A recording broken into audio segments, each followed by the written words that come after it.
The digital world moves fast, but real growth comes from real conversations. This is e-Coffee with Experts, where marketers and founders share what's actually working in SEO, AI, and digital growth. Grab your coffee and fuel your mind as we chat with top minds about their wins, struggles, and lessons you won't find in a blog post. Brought to you by Digital Web Solutions, we bring real talk to help you grow your business, one episode at a time. Let's get started.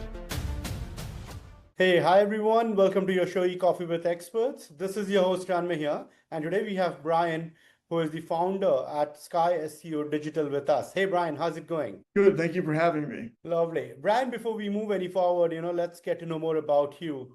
Roll it back. How did you start your career into the SEO digital marketing space? Talk us through your journey a bit, and also about your agency and what are your core offerings, what you specialize in, and we'll take it off from there. Sure. So back in 2008, I saw a Craigslist ad that talked about getting a PhD in SEO. And I said to myself, what's SEO? I'm like, I've never heard of this. And I understood that it was, something to do with digital marketing, or even back then, internet marketing. And there was an e-commerce brand here in Miami, and I did a short stint with them, but they taught me the basics of like on-page SEO and link building, obviously circa 2008, so a little bit black hat, a little bit, but I mean, it was really vastly different times. You could approach a blog about any topic and say, hey, I'll give you $50 or $100 if you add a link to your site and link to this page. And they'd say, oh, but why? Why would you want to pay me? And I'd be like, oh, we're just trying to grow our website, get some traffic. And they'd say, okay.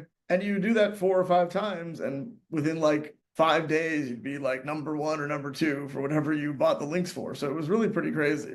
Anyway, fast forward a few months and the economy took a turn. We entered one of the worst recessions of the last 25 years. I was laid off, and during that time I had some other jobs, but I started freelancing, doing some like self-guided learning and getting more into SEO and more into marketing. And eventually in 2011, I went to work for a plastic surgery marketing agency, also here in Miami.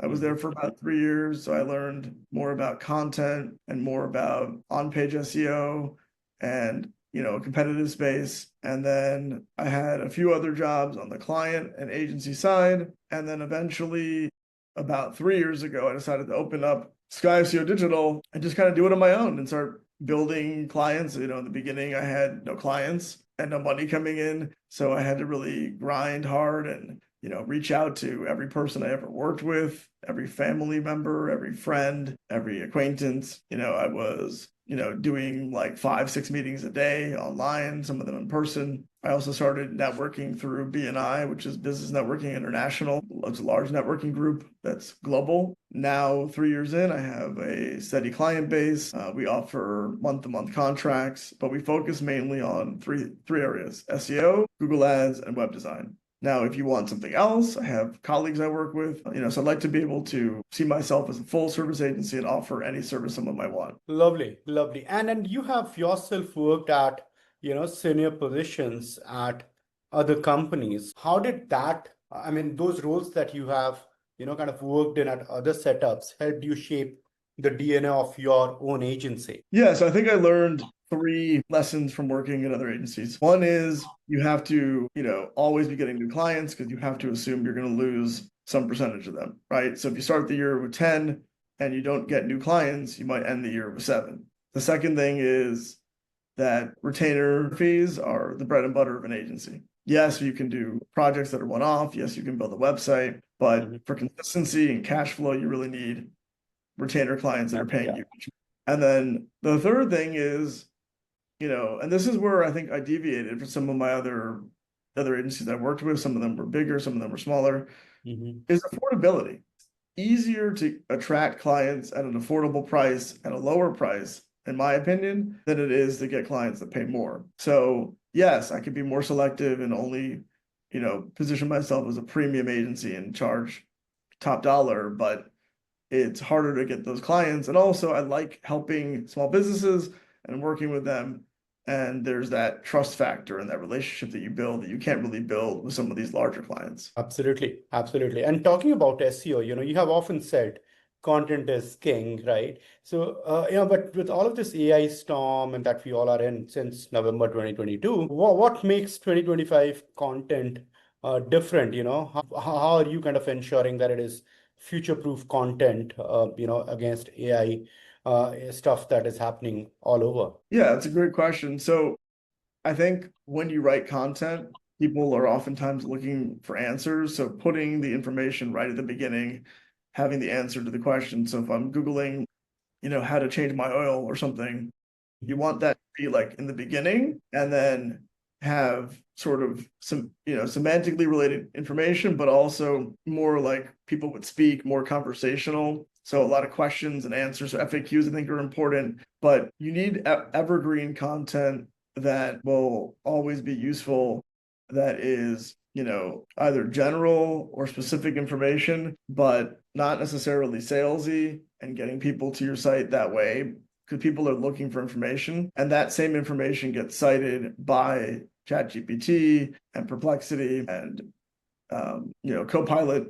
But here's the thing. In October of last year, there was a study done, I forget by whom, but they found that about 85% of search traffic is still happening in Google. Yeah. And only about 4% is happening on ChatGPT. And they put Perplexity with some social media platforms, but that was like less than 2%. So eventually that will change. Although Google has Gemini and they've really leaned into AI and they're spending literal billions of dollars on perfecting machine learning. So Google's not going to go down without a fight, but there's just not a realistic future in the near future where Google's not going to continue to dominate.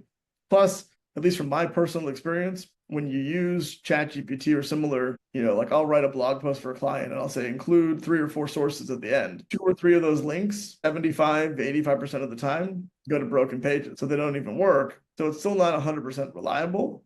That's the thing too. Even ChatGPT and Gemini and all those are saying you might want to go to these websites to get more information, because when you Google something, they give you websites to visit. So ChatGPT is great if you want an answer to a question or to create content. But if you're trying to kind of like deep dive into something, I don't think it replaces a blog post or a page on somebody's site. Absolutely. And you also touched upon link building, which is quite important in your overall SEO strategy. So, what is your take on link building in this AI era? Has your strategy shifted with Google's changing stance on manual links, spam updates, and trust signals? I think Google's position's always been the same, right? Good content that's for the user. Don't game the system, do things in an organic, natural way. So all the algorithm updates over the years have just been penalizing people that have deviated from that. But the overall approach has still been the same, which is you want to provide useful content and build good links. And I think directory links are very important for local SEO, and they help raise the authority of your website. Doing PR, I think, is also important. But there's a lot of services that you can use to do this, so you don't really have to build them manually yourself, and they're inexpensive. I think it's called EIN Newswire or PR Newswire. Also, there's a site called Fat Joe that does local citations. That's very inexpensive, and those are manual submissions on good quality sites. So I think that's really the key, is just picking good quality and not, overdoing it. Absolutely. Obviously, I do feel there might be some bias there around SEO, but I really want to ask this. What is your take on SEO versus PPC? I see that your agency says Sky SEO Digital, so I understand. But yeah, what is your take on SEO versus PPC? Yeah, SEO is the bread and butter of my agency. Yeah. Every client pretty much I have wants SEO. Google Ads, I think, works in concert with SEO. So I think it's good to have like a multi-channel approach. I'm the first one to say that SEO can't exist in a vacuum. You're going to need social media.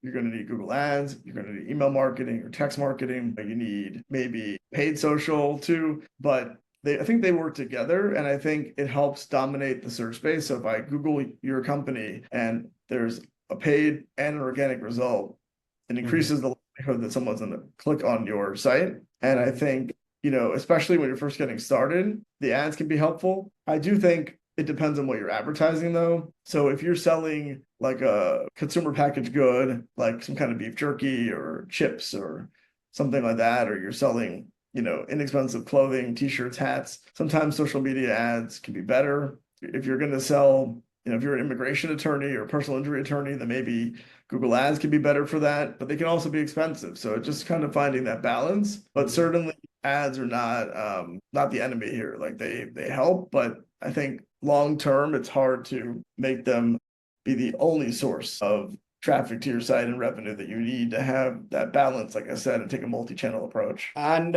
finally, Bryan, you have been in the space for quite some time now and have, successfully you have gone through two, recession periods. Obviously, one was 2008. The other one, I would say, was COVID. The overall world or the business world was hit, right? So if you had to give one piece of advice to SEO founders or marketers trying to grow in today's AI first search era, what would that be? Yeah, I mean, I think you need to lean into AI. You need to get very good with it. I think future, there's going to be a lot of like automated services. There's a future where, maybe for $100 a month or $200 a month, somebody can sign up for a service. It will optimize their site. It will build blog posts, post blog posts for them, build links. There's already services that can build a website with AI. I think there's still going to be oversight that's needed. So I think it's important to understand how these tools work, and the value you bring would be in running them and optimizing them and like kind of setting up the process and then sort of overseeing it. So kind of like the difference between being a general contractor and being, the actual roofer or electrician or a plumber. Like you're watching, you're managing, and that's probably how the future is going to be. Every company will probably use the software, and then they'll have one person, maybe two, that kind of manages and oversees. But there's definitely a future where 100% of what's happening, paid ads, SEO, social media, link building, blog posts, email marketing, where that could all be pretty much fully automated. Absolutely. Automation is the thing to be doing these days. Lovely, Bryan. This has been a great conversation, but before we let you go, I would like to play a quick rapid fire. I hope you're game for it. I didn't know we were going to do it, but I like the surprise. All right, let's do this.